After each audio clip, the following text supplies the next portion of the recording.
Hello, folks. I am Tom Kvicka here on a Wednesday with you. Sorry, hump day, folks. Most of the week is over. All right, let's check out your Alexandria Tower cam. Seeing some high clouds come in. Many times that is a sign of weather changes. In fact, if you're kind of a amateur weather forecaster, then that's a good piece of information. When you see high clouds, a weather change is coming somewhere between 1 and 3 days. All right, looking at some other cams. Let's go over toward Sally's in LeBeau. We'll get us something good to eat down there. Likewise, still some high clouds. So this isn't something that's just localized for Alexandria and Toledo Bend. We can see that as well with the lights coming there on Highway 6. Checking it out for your weather headlines. This is what I'll be talking about. First of all, this strong weather system is coming our way. Those high clouds you just saw on the tower cams, that is indicative of, again, the system coming, and it's forcing changes in our weather pattern. The changes will be, first of all, heavy rainfall, and still any snow or ice. The answer is yes. Well, to the north of us here in Sinla, not so much. All right, let's check out things from the radar. Nothing showing up, just the high clouds. Remember, the high clouds become mid-level clouds and then lower level clouds, and then you get the precipitation, and you'll see that sequence play out through the night tonight and into the day tomorrow and tomorrow night. But you don't have to go out too far to see out west. We're already seeing some of the snow, which is happening to develop out across portions of the Trans-Pecos into southeastern New Mexico and coming in toward the Permian Basin of Texas, the Big Country, Concho Valley, and some of those places in Texas that I was raised around. So for us, that is going to be the same system that brings the wet stuff and some of the white stuff maybe to South Arkansas and maybe a little bit for extreme North Louisiana. Here's the surface upper level weather pattern. Look at all this energy that's pouring. This trough is digging just a tremendous distance southward. And one of the things is, you notice all these high pressures to the north right in here, and then low pressure. That created a tight pressure difference or pressure gradient there across California and sort of looped up those Santa Ana winds to just incredible levels. The fire situation in Los Angeles area and portions of Southern California that you've been hearing about, that was one of the main mechanisms in driving the fires from place to place and spreading it, was the pressure difference and the strong wind resulting from this low and this high. This low will be responsible for some of the weather changes over in our area. That's a surface reflection of the upper level energy. In fact, here's the diagram showing the upper level flow coming like this. You can see that there's a lot of change with that, which means acceleration. Remember physics, force equals mass times acceleration. So you get acceleration, you get forces involved with that. So that's what we're having happen, and that system is coming in our direction.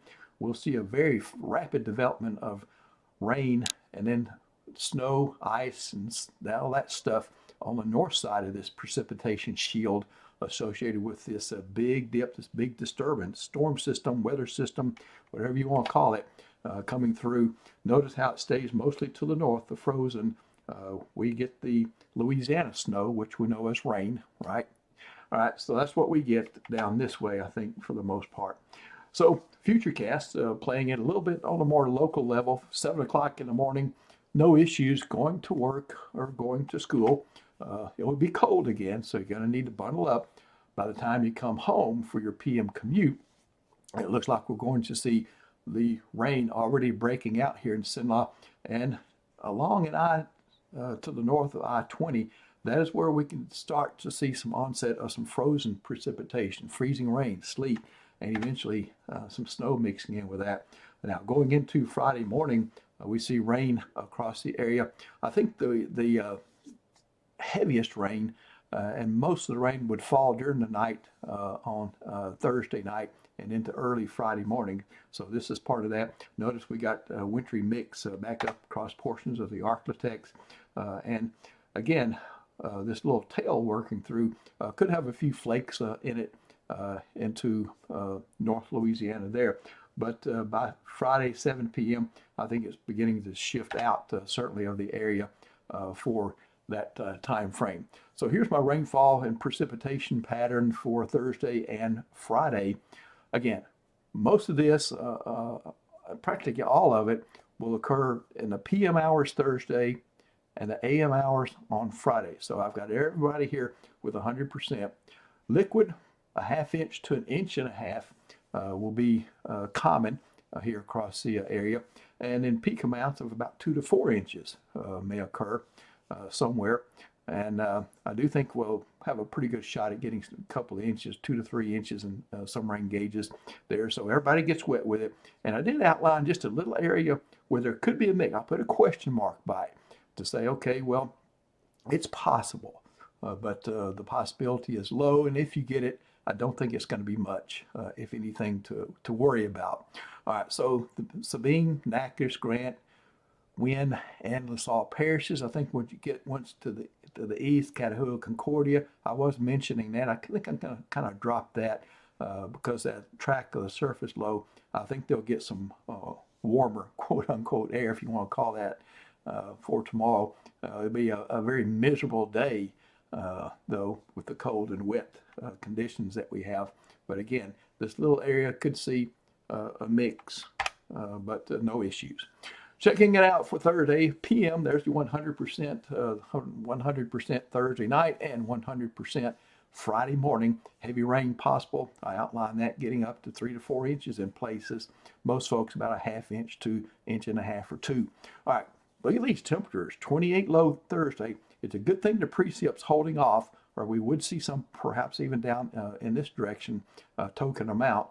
But with the delay to the PM hours, it's going to allow it to warm up somewhere close to 40 degrees for a high temperature as clouds increase. We're not going to see a big warm up on Thursday, but just enough to help us out. Then it's just a cold, miserable rain there coming in on Friday morning and still remaining chilly all day long Friday. We see some moderation for the weekend. Little or no rain expected for the weekend. Got put 10% in for a little front on Sunday. Another front Monday, Tuesday, as the temperature moderation kind of holds steady there. 38, 34, 37 for lows, highs ranging through the 50s there. Typically, we would see 39 low, 59 high. So you can see that that is near seasonable levels. And what about, and at least we get to dry out some of those days, I think. And then kind of looking ahead, looks like, again, most of the United States is going to stay below normal from the January 16th to the January 22nd time frame. So that's a 2 weeks period from today. During that time frame, most folks staying chilly or below normal. The greatest departure from normal, the coldest, would be across portions of the mid-Atlantic into the southeastern United States. All right, that's it for me. I think we dodged the winter storm down here, but Nick Mikos will be with you. He'll be streaming maybe off and on during the day tomorrow as the weather permits. He'll be showing you some snow cam video, I think, and doing his normal stuff. And I'll be in the forecast center, and I'll be doing my normal stuff as well. So take care.